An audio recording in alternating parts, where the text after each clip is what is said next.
Hello बच्चों, कैसे हैं आप। स्वागत है आपका डिपार्टमेंट ऑफ एजुकेशन की इस 3 सितंबर की वर्कशीट में। जैसा कि आप देख सकते हैं, इस वर्कशीट का नंबर 26 यानी कि 26 है और वर्कशीट क्लास 9th के बच्चों के लिए है। आज हम 2 वर्कशीट करेंगे, इंग्लिश की और एसएसटी की। इंग्लिश दोनों में कॉमन है और हिंदी की जो एसएसटी की हिंदी मीडियम की वर्कशीट है और जो इंग्लिश मीडियम की वर्कशीट है वो यहाँ आगे दे रखी है 1 by 1। तो चलिए स्टार्ट करते हैं। Dear students, I am sure you all love to listen to stories that are so fun. बोला है प्यारे बच्चों, मुझे पता है कि आपको कहानियाँ पढ़ना अच्छा लगता है, कहानियाँ सुनना अच्छा लगता है, बहुत मज़ा आता है उनको सुनने में। We all like listening to folk tales, ghost stories, stories of with fairies, wizards, stories with children's, stories of with magic, stories about our gods and aliens, stories about superheroes। हमें मतलब all in all हर तरह की story पढ़नी अच्छी लगती है। The first story I remember reading as a kid was about the tortoise and a rabbit. It was a long time back। याद है आपको कछुए और खरगोश वाली कहानी? तो ऑथर कह रहा है कि मैंने वही वाली कहानी सुनी थी सबसे पहले। Do you remember any story और have you heard about when you were kids? कुछ याद है आपको? कभी आपने बचपन में कोई कहानी पढ़ी होगी या सुनी होगी जब आप बच्चे थे? Do you know story has different parts? आपको पता है स्टोरी के अलग अलग पार्ट्स होते हैं। सबसे पहले कैरेक्टर होता है बेटा, जो जिसके ऊपर स्टोरी क्रिएट हो रखी होती है। तो वो इंसान हो सकता है, जानवर हो सकता है, कोई क्रिएचर हो सकता है, कोई और कहानी हो सकती है। सेटिंग का मतलब क्या होता है? कब कहानी में जो मेन चीज़ है वो कब होती है, किस टाइम पे टेक प्लेस होती है। प्रॉब्लम का मतलब क्या है कि क्या चैलेंज है, क्या कॉन्फ्लिक्ट है और क्या मेन फैक्टर्स क्या हैं इसके। फिर है हमारे पास सोल्यूशन। अब सोल्यूशन में आता है कि प्रॉब्लम किस तरीके से सॉल्व हुई है। तो in this worksheet we will understand different elements of the story. This is important so that we are able to write the stories we want. हम पढ़ेंगे कैरेक्टर की स्टोरीज़ के अलग अलग एलिमेंट्स क्या होते हैं, बहुत इंपॉर्टेंट होते हैं क्योंकि वो एक कहानी हमें दे रखी है, उसके एलिमेंट्स वगैरह ढूंढेंगे।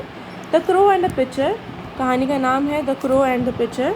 उसके बाद in a spell of dry weather when the birds could find very little of drink to drink, a thirsty crow found a pitcher with a little water in it but the pitcher was high and had no. आपने कहानी सुनी होगी कि एक कौवा होता है, उसको प्यास लग रही होती है, वो उसका जो पिक्चर होता है मतलब जो उसको प्यास लगी होती है, पानी नहीं मिलता, फिर उसको एक पिक्चर यानी कि एक घड़ा टाइप दिखाई देता है कहीं पे, उसमें उसको दिखता है कि बहुत थोड़ा सा पानी होता है, फिर वो पत्थर डालता है और फिर पानी ऊपर आ जाता है। तो वही कहानी है यहाँ पे। मेन कैरेक्टर क्या है? तो बेटा मेन कैरेक्टर तो यहाँ पे क्या है? थ्रस्टी कोई है, इसी के ऊपर कहानी है। सेटिंग स्पेल क्या है? स्पेल ऑफ ड्राई वाटर, मतलब सिंपल सी बात है, उसको प्यास लग रही होती है तो वो मेन है। प्रॉब्लम क्या होता है कि जो कौवा है वो थ्रस्टी होता है, प्यासा होता है और पिक्चर में पानी कम होता है, जिसका नेक क्या होता है? पतला होता है कि उसकी चोंच वहाँ तक नहीं पहुँच पाती।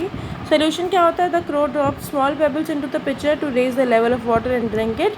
वो उसमें पत्थर डालता है सो दैट पानी का लेवल ऊपर आ जाए और उसको पी लेता है।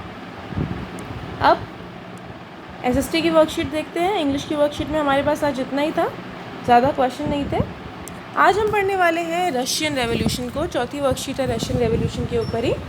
आफ्टर 1917 रेवोल्यूशन, जो 1917 था बेटा, उसके रेवोल्यूशन के बाद क्या हुआ?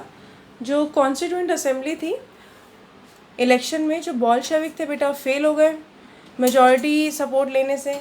और फिर क्या हुआ? All Russian Congress of Soviet, इसका जो स्टेटस होता है बेटा वो क्या मिल गया? पार्लियामेंट्री स्टेटस मिल गया कंट्री को। Now Russia become one party state in which only Bolshevik party was eligible to fight election. मतलब क्या होगा? रशिया के अंदर लोग वोट तो देंगे लेकिन पार्टी सिर्फ क्या होगी? सिर्फ एक ही पार्टी होगी और भाई वही क्या होगी? वही उठेगी इसके अंदर। फिर हम पढ़ेंगे रशियन सिविल वॉर के बारे में। जो रशियन सिविल वॉर होती है, जब बोल्शेविक ने ऑर्डर किया कि भाई लैंड का रीडिस्ट्रीब्यूशन होगा, तो जो रशियन आर्मी थी बेटा उन्होंने ब्रेकअप, टूटना स्टार्ट हो गई। वो जो सोल्जर्स थे, ज़्यादातर जो पीजेंट्स थे बेटा, वो चाहते थे घर जाना, रीडिस्ट्रीब्यूशन, और भाई वो डिज़र्व भी डिज़र्टेड हो गए थे।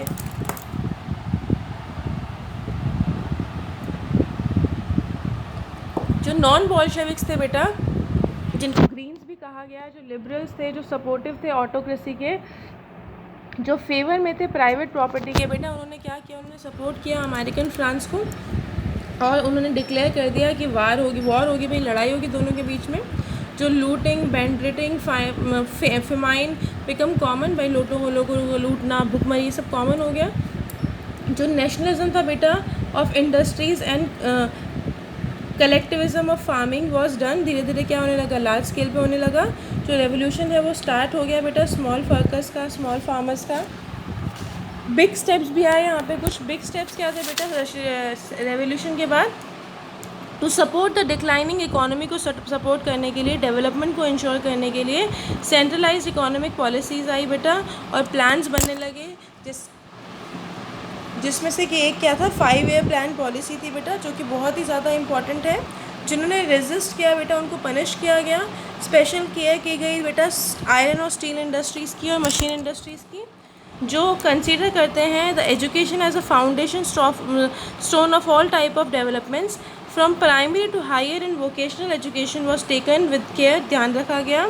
To spread his communist thought to all over the Russia and to make aware citizen about their rights, लोगों को उनकी राइट्स उनकी ड्यूटीज़ के बारे में अवेयर कराने के लिए जो लेनिन था बेटा उसने एक एजुकेशन को कंपलसरी कर दिया। Living quarters for workers, churches for women, and ये सारी की सारी चीज़ें बनने लगी। फिर स्टालिन जिसने रूल किया था बेटा लेनिन के बाद, उसने क्या किया, अप्लाइड द कम्युनिस्ट थॉट लेके आया, उसने बहुत स्ट्रिक्टली अप्लाई कर दिया। 1927 में क्या हुआ बेटा, कन्फ्रंटेशन हुआ और फार्मर्स और गवर्नमेंट के बीच में, और फिर डिसाइड किया गया कि भाई जो ग्रेन्स हैं उनके प्राइसेस को कंट्रोल किया जाएगा और जो फेमाइन आ रही है, जो भुखमरी आ रही है, उसको ख़त्म किया जाएगा। जो स्टेलिन था बेटा टू अवे लैंड ले गया well to do peasants and small farmers were force to cultivate and, अब सिंपल सी बात है, छोटे मोटे किसान थे बेटा उनको क्या किया जाता था, उनको जो हमने पढ़ा था कोलखोज, वहाँ पे फोर्स किया जाता था खेती करने के लिए on the name of modernisation of agriculture कहा जाता था कि एग्रीकल्चर का हम लोग मॉडर्नाइजेशन कर रहे हैं तो तुम खेती यहाँ पे करो। जो मिलियंस है बेटा वो फेमाइन की वजह से मर गए। 2 मिलियन से ज़्यादा जो लोग थे बेटा उनको क्या कर दिया गया, जेल में डाल दिया गया, साइबेरियन जेल में एग्जाइल कर दिया गया। एग्जाइल का मतलब क्या है, जेल में बंद कर देना। The influence of Russian revolution, जो इन्फ्लुएंस क्या था, जो एविडेंट एग्जाम्पल थे बेटा possibility of workers state was given to Russian revolution, ये स्टेटस दे दिया गया। जो यूएसएसआर है बेटा उसने क्या किया, सोशलिज्म और global face and world statue उसको डिक्लेयर कर दिया। Now socialism was establish, socialism establish हो गया एक ब्रॉड ऑब्जेक्टिव के साथ। जो मार्क्सिज्म है बेटा, Leninism and Stalinism showed the path with new ways and methods of socialism, अलग अलग वेज इंट्रोड्यूस होने लगे। In our constitution also bringing of socialism has been describe, देख रखा है कि भाई सोशलिज्म को किस तरीके से हम डिस्क्राइब करेंगे। पहला क्वेश्चन है, what were the reasons of civil war in Russia after Russian revolution?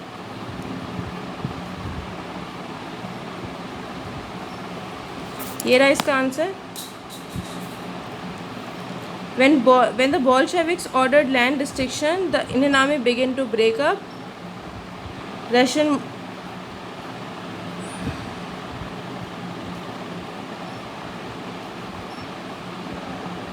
ये पूरा का पूरा लिखेंगे आप यहाँ तक, थोड़ा बड़ा सा है बट लिखना तो पड़ेगा ही ना। फर्स्ट का आंसर है ये।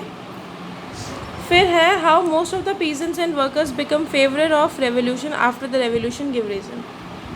पूछा गया है कि जो पीजेंट्स हैं, जो वर्कर हैं और जो किसान हैं, वो रेवोल्यूशन के बाद क्या हुआ, मतलब वो ठीक क्यों थे, फेवर में क्यों थे?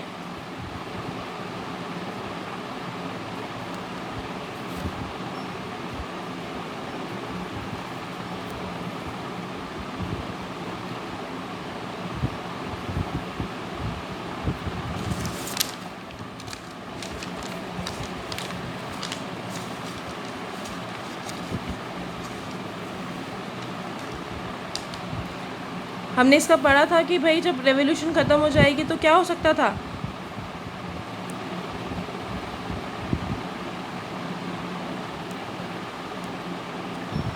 यहाँ से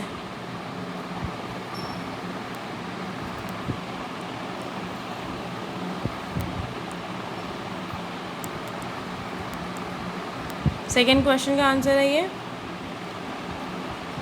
थर्ड देखते हैं, विच वर ways adopted by Lenin after October Revolution for success of socialist?